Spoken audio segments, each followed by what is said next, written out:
Hello everybody, welcome back to another video. I am filming it's gonna be like a review talking about a game I went to today. So I went to a minor league baseball game today. It was between the San Antonio Missions and the Amarillo Sod Poodles. I have these baseballs here, Diamondbacks and Padres. That's who, this is Double A, Sod Poodles and Missions. And Diamondbacks Double A is the Sod Poodles, Padres Double A is the Missions. And that's the reason why I have these baseballs. I'm not going to be holding them very much during this because it's not really a game between these two teams. It's between their minor league teams in the Texas League. But yeah, before we talk about what happened in the game, I wanted to talk a little bit about, the stadium and stuff like that. The stadium is pretty small. It's a Double A stadium, and it's a little bland. I know they are going to build a new Nelson Wolfe, not a new Nelson Wolfe stadium, a new stadium in San Antonio for the Missions in a few years, or they're supposed to. But it's a little bland. One thing I do like about the stadium is a hot dog. Hot dogs, some of the best hot dogs that I've had at different stadiums. I've been to a lot of minor league stadiums. I've been to Frisco, Round Rock, San Antonio, Corpus, Midland, Amarillo, El Paso, just everywhere in the Texas League. And, I've been into Houston and Arlington. But the San Antonio Missions have some of the best hot dogs, in my opinion, in baseball. And I'm not a big hot dog guy to begin with, but every time we're at the Missions game, I'll have a hot dog.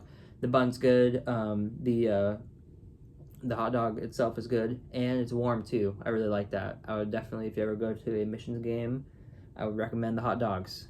So we're going to talk about the game, and this game went by really fast. It was very low offense, and the final score was, I have these cue cards here, or the stuff I wrote notes on, and I'll hold these up. Final score is 1-0. The Missions won 1-0 in 10 innings. It was very low scoring, like I said, very low offense. The first half of the game, in the middle of the fifth inning, the first 4.5 innings was like 57 minutes or so. It was on pace to be like less than 2 hours. And that's because there was the starter for the Sod Poodles, Daniel Egan, who is the Diamondbacks' number 14 prospect. He got 16 straight outs. They're just mowing guys down. And the Sod Poodles on offense weren't doing too much either.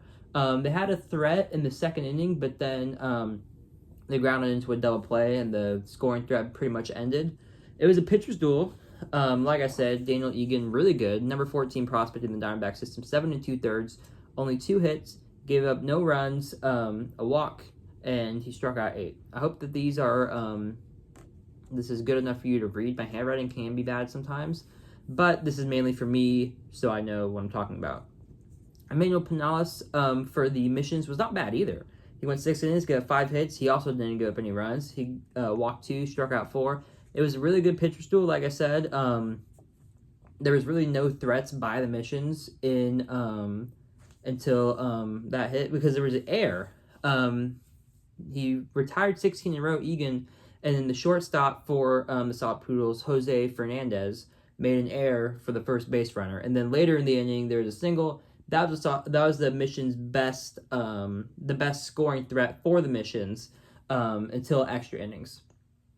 In extra innings, the way the 1 run scores, there was a runner on second.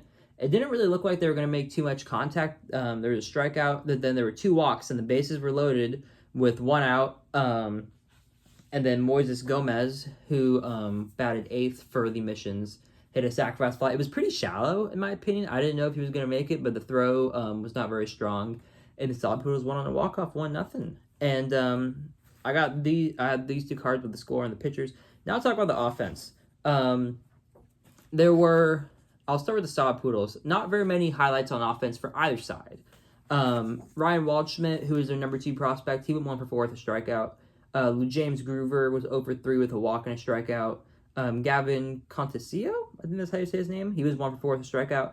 And then I added Ben McLaughlin. The reason why I added Ben McLaughlin was because he was the only batter in this game to reach multiple times. He had a single and a walk and a strikeout, as you can see with the K right here. But that's how the Diamondbacks' top prospects did. Waldschmidt's ranked number 2. Prospect in the Diamondback system, Lou James Groover is number 11. Gavin Contillo is number 28. That's how they did. A few top prospects played for the Missions as well for the Padres. Number 20, Romeo Sanabria was 0 for 3 with a walk and a double play. Not a really good night for him, I would say. Braden Carpathios. I knew when I saw his name, I was trying to practice how to pronounce it because I knew I was going to say Carpathios. He was 1 for 4 with a strikeout. He was the one who broke up the no-hitter in the 6th inning. So there was a runner on first, like I said, because of the error, and then his single got the runner over to third, I believe. Then I added Moises Gomez there because he was 0 for 3, but he had the game-winning RBI. He had a sacrifice fly, and the only RBI of the game, walk-off sacrifice fly. So hope you all enjoyed this video. Hope it was informative. If you're curious about how things went when I didn't announce that I was going to the game, but I did go to a game and it was really fun. And I go to a lot of minor league games with my dad. This is the last one this year, but we've been to many Round Rock games. San Antonio's the two main ones.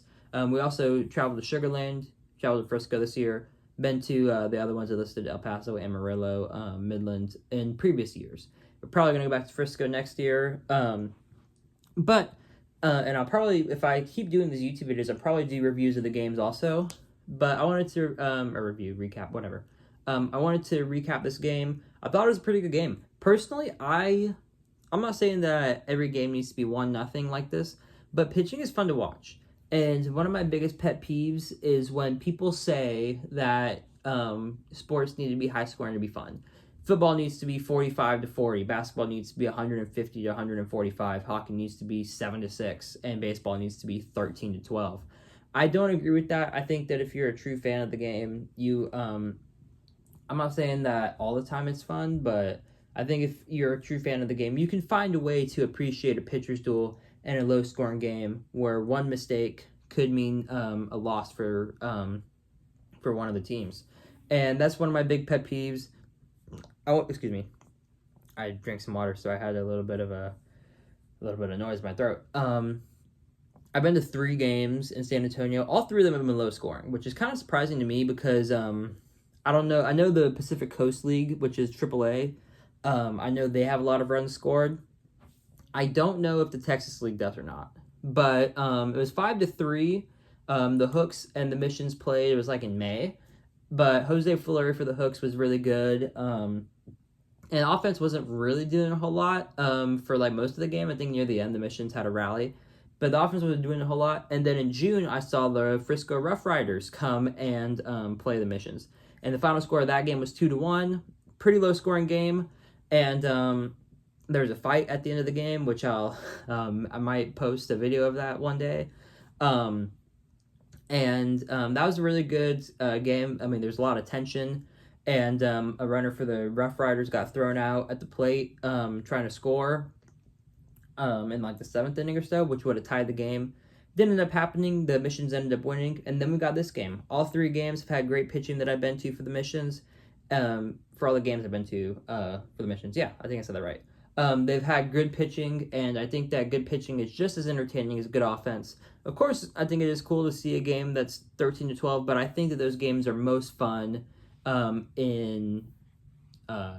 if they're a little bit rare, because that's what makes them more interesting, in my opinion.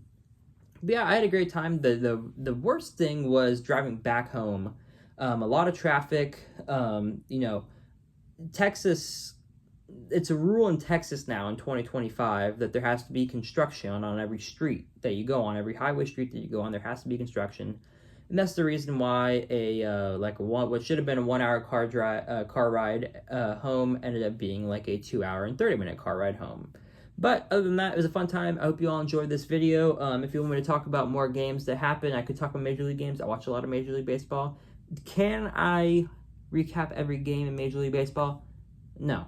That's a lot. I've tried that before, and I got burnt out pretty quickly. I get burned out pretty easily. There are channels where random channels where I've tried to recap every game. If y'all want to find it, y'all can. But games that I watch, games that I go to, I will be willing to do a recap, talk about stuff that happened, because I think that every game can be interesting in its own way. Now, for teams I personally root for, sometimes they're not fun, but they can be interesting in every way, in their own way, in their own special way, because every baseball game is different, and I appreciate that.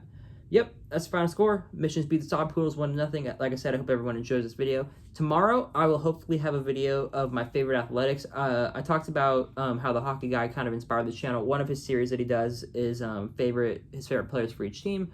I got 15 athletics and some honorable mentions. The editing for that video is going to take a little while. That's because I'm going to have to put 15 faces of players right next to me, like probably right around here. And so it's going to take a little while. It's not really good editing. But I hope everyone enjoyed this video. And I'll hopefully I'll catch you in another video. Hopefully you come back. Have a good one. Goodbye.